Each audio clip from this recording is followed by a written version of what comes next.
La perfection est un piège, le secret de la joie imparfaite. Salut explorateurs de l'esprit, bienvenue dans notre espace. Aujourd'hui, on va faire quelque chose de différent. On va entamer une descente, un voyage à travers 5 niveaux de connaissances de plus en plus profonds pour démêler un mystère qui nous concerne tous. On va parler de la joie, mais pas n'importe quelle joie. On va parler d'une joie secrète, celle qui se cache là où on nous a appris à avoir peur, l'imperfection. On va explorer pourquoi notre obsession de la perfection pourrait être, ironiquement, le plus grand obstacle à notre bonheur. Pourquoi y consacrer autant de temps? Parce que ce n'est pas une simple belle phrase de calendrier. Cette idée a des racines profondes dans notre biologie, notre histoire et la façon dont notre cerveau est câblé. Et la comprendre, ça change tout.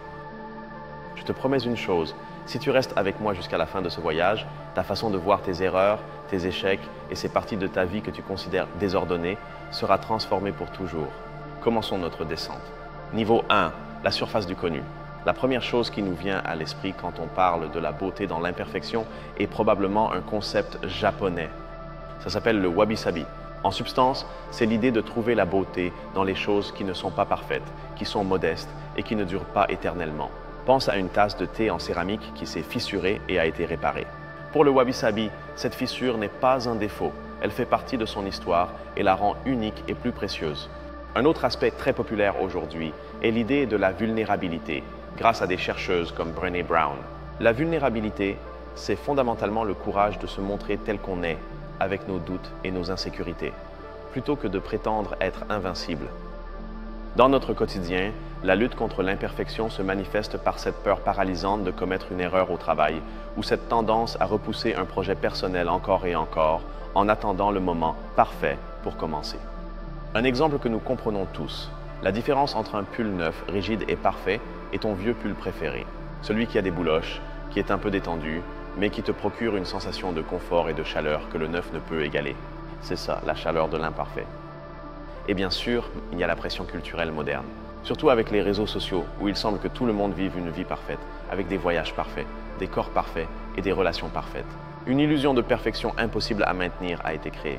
Mais d'où vient cette obsession? Son origine est en partie évolutive. Pendant des milliers d'années, la perfection et la symétrie étaient des signes de sécurité.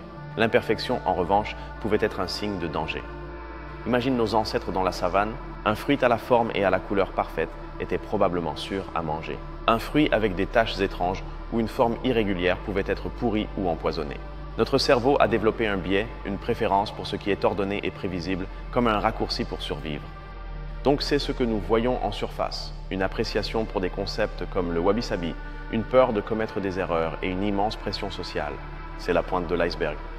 Mais si c'est ce que nous voyons en surface, quel moteur secret l'anime en profondeur? Niveau 2, les mécanismes cachés. Voici la première grande révélation. Connais-tu l'effet Dunning-Kruger, où les incompétents surestiment leurs capacités? Eh bien, le plus intéressant, c'est son opposé. Les véritables experts ont tendance à être beaucoup plus conscients de leurs lacunes de connaissance, de leurs imperfections. Cela signifie que cette sensation de doute, ce « peut-être que je ne suis pas si bon », loin d'être un signe d'échec, est souvent une marque de la vraie connaissance. Se sentir un peu imparfait dans ce que tu fais peut être un signe que tu grandis, que ta compétence augmente.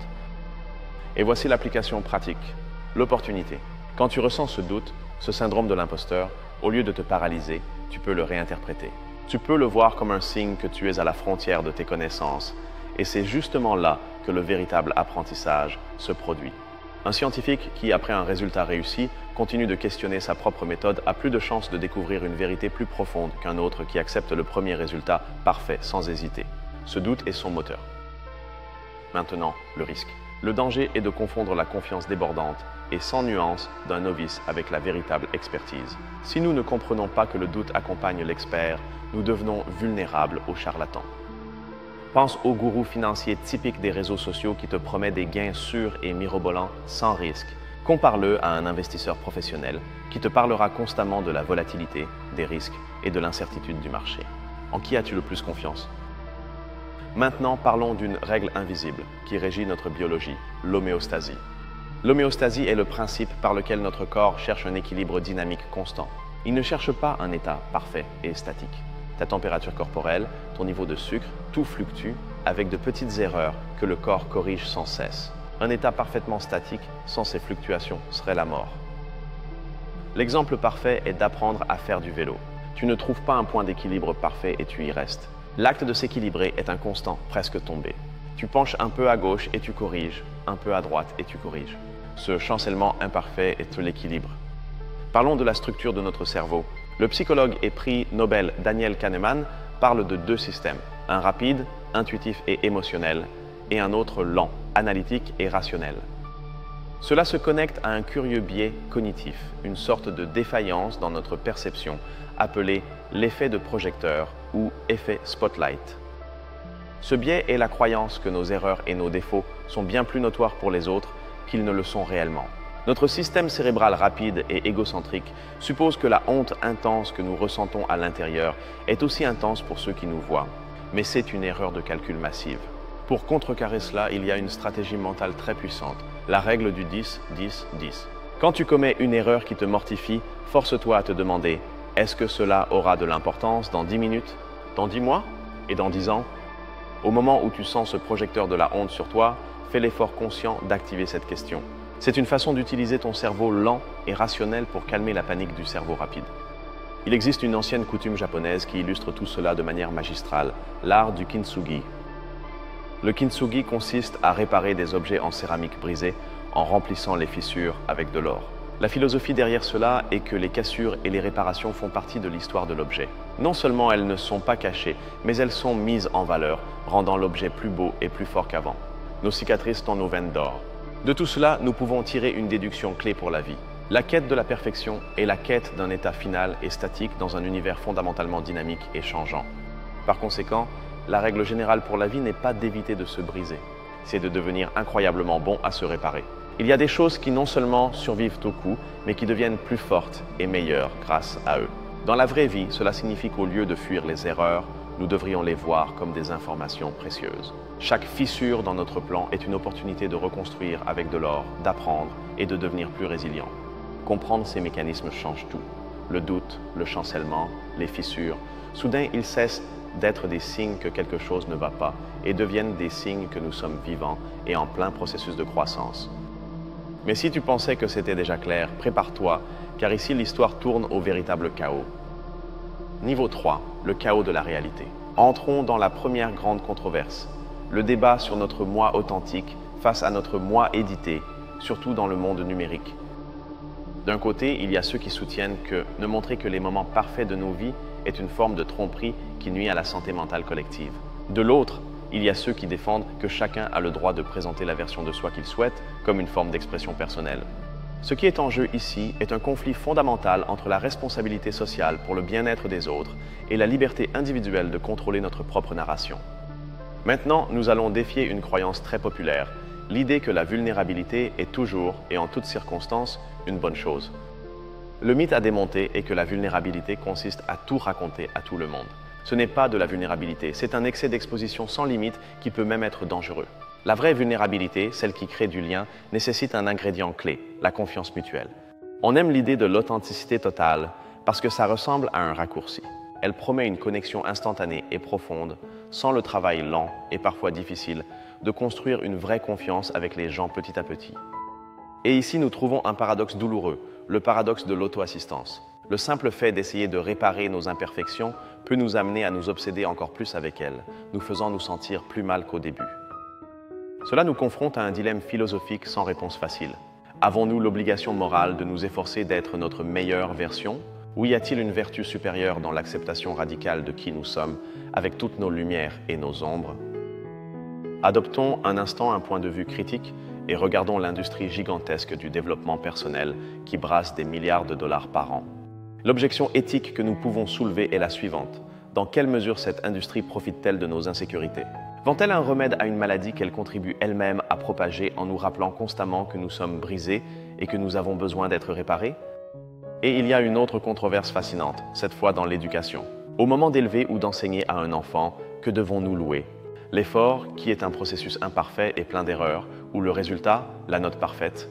Si l'on regarde en arrière, il y a quelques décennies, l'accent était presque entièrement mis sur les résultats. Cependant, des recherches comme celle de Carol Dweck sur la mentalité de croissance, qui est l'idée que nos capacités peuvent se développer, ont provoqué un changement énorme. Le processus est maintenant plus valorisé, mais le débat sur l'équilibre idéal reste très vif. Tout ce désir de perfection, au fond, pourrait être lié à la condition humaine la plus fondamentale de toutes, notre conscience que nous allons mourir. Le problème fondamental que cela nous génère en tant qu'espèce est que nous savons que notre temps est fini et que nos vies, par définition, sont imparfaites parce qu'elles ont une fin. Peut-être que toute cette quête frénétique de perfection dans notre carrière, notre apparence ou notre héritage n'est rien d'autre qu'une tentative désespérée de nous distraire de cette vérité inconfortable. Comme tu le vois, le sujet est incroyablement complexe. La frontière entre la croissance saine et le perfectionnisme toxique est très mince, et notre propre esprit, souvent, nous joue des tours. Tu as survécu au chaos. Il est maintenant temps de voir les détails qui séparent les curieux des véritables connaisseurs. Niveau 4, connaissance d'experts. Je veux te présenter un concept spécialisé de la Renaissance italienne que très peu de gens connaissent, la sprezzatura. La sprezzatura est l'art de faire paraître quelque chose de très difficile complètement facile et naturel. C'est une sorte de négligence étudiée, une imperfection pratiquée qui cache une maîtrise totale. La meilleure analogie est celle d'un musicien de jazz improvisant un solo. Ça sonne spontané, libre, presque imparfait. Mais cette liberté naît de milliers d'heures de pratique rigoureuse et disciplinée. L'apparente imperfection du direct est en réalité le sommet de son art. Maintenant, je veux te parler d'une figure clé, mais souvent oubliée, dans l'histoire de la psychologie. Le psychanalyste britannique Donald Winnicott. Winnicott fut un héros secret car il introduisit une idée révolutionnaire, celle de la mère suffisamment bonne. Il a soutenu qu'une mère parfaite, qui anticipe chaque besoin du bébé, est en réalité nuisible. C'est la mère suffisamment bonne, celle qui commet de petites erreurs et permet à l'enfant d'expérimenter un peu de frustration, qui l'aide à développer sa propre identité et sa résilience. Et cela nous mène à une théorie alternative, presque rebelle en psychologie, la théorie de la désintégration positive du psychiatre polonais Kazimierz Dąbrowski. Sa perspective, complètement distincte, est que l'anxiété, la tension interne et la sensation d'être brisé ou imparfait ne sont pas nécessairement des pathologies à éliminer. Pour lui, ce sont souvent le moteur indispensable à une croissance personnelle et éthique profonde. Le conflit interne n'est pas l'obstacle, c'est le chemin. Il y a un détail contre-intuitif qui a été trouvé dans des recherches sur la créativité. Une étude en psychologie organisationnelle a découvert que les équipes qui travaillent sur des problèmes complexes génèrent de meilleures idées quand il est permis et même encouragé qu'un membre de l'équipe critique et signale les défauts des propositions. Cela heurte notre intuition car nous avons tendance à penser que l'harmonie et l'accord sont la clé du succès dans un groupe. Mais la réalité est que pour des problèmes difficiles, le conflit constructif, cette acceptation de l'imperfection dans le processus, est ce qui génère les véritables avancées. Maintenant, connectons plusieurs des idées que nous avons vues. Le kintsugi qui répare avec de l'or, la mère suffisamment bonne qui permet la croissance à travers de petites erreurs, et la désintégration positive qui voit le conflit interne comme un moteur. Toutes pointent vers le même secret. Et voici le moment Eureka. L'objectif n'a jamais été d'être un vase impeccable qui ne se brise jamais. L'objectif est de devenir le vase avec les plus belles et les plus solides réparations en or. Ce niveau de détail nous donne une vision beaucoup plus authentique du sujet. Embrasser l'imperfection n'est pas un acte passif de reddition. C'est une stratégie active, sophistiquée et extrêmement puissante pour vivre une vie plus épanouie. À partir d'ici, nous entrons en terrain inconnu. Oses-tu regarder vers la dernière frontière ? Niveau 5, la dernière frontière. Pensons à l'avenir. Avec le développement de l'intelligence artificielle et de l'édition génétique, pour la première fois dans l'histoire, nous aurons les outils pour concevoir la perfection. Dans 100 ans, comment sera le monde ? Choisirons-nous de vivre dans une réalité optimisée par des algorithmes où la musique parfaite est composée par une IA et l'édition génétique élimine toutes nos imperfections biologiques ? Ou lutterons-nous pour préserver la valeur de l'erreur humaine, du hasard et du merveilleux désordre de la vie ? Et c'est là que la science se heurte à ses propres limites. La science peut mesurer l'efficacité d'un processus ou la symétrie d'un visage. Mais pourra-t-elle un jour mesurer la valeur d'une cicatrice ou quantifier la beauté d'une voix brisée par l'émotion ? Quand la science ne peut plus répondre, la philosophie prend le relais. Et elle nous oblige à demander quel sens a une vie sans lutte ? Qu'est-ce qu'un être humain si on lui enlève tous ses défauts et ses vulnérabilités ? Cela nous mène à une implication philosophique vertigineuse. Peut-être que la réalité elle-même, à son niveau le plus fondamental, est imparfaite. La physique quantique, par exemple, nous dit que l'univers n'opère pas avec une certitude prévisible, mais avec des probabilités et de l'incertitude. Peut-être que l'univers n'est pas une machine parfaite, mais une œuvre d'art inachevée. Et cette idée a des implications directes pour l'avenir de l'humanité et nos plus grands défis. Les problèmes mondiaux comme le changement climatique ou l'inégalité ne sont pas des puzzles avec une unique solution parfaite. Ce sont des systèmes complexes et chaotiques. Maîtriser l'art de trouver et d'implémenter des solutions suffisamment bonnes, adaptables et imparfaites pourrait être la clé de notre survie en tant qu'espèce. Et voici la dernière idée, l'affirmation la plus provocatrice de notre voyage. Peut-être que le but de la conscience humaine n'est pas d'atteindre un état de bonheur parfait, mais d'être le moyen qu'a l'univers pour expérimenter la beauté douce amère de ses propres imperfections. Pensez un instant, nous ne sommes pas des êtres imparfaits dans un cosmos parfait. Nous sommes des êtres imparfaits dans un cosmos imparfait. Et c'est précisément dans cette double imperfection que réside toute la magie.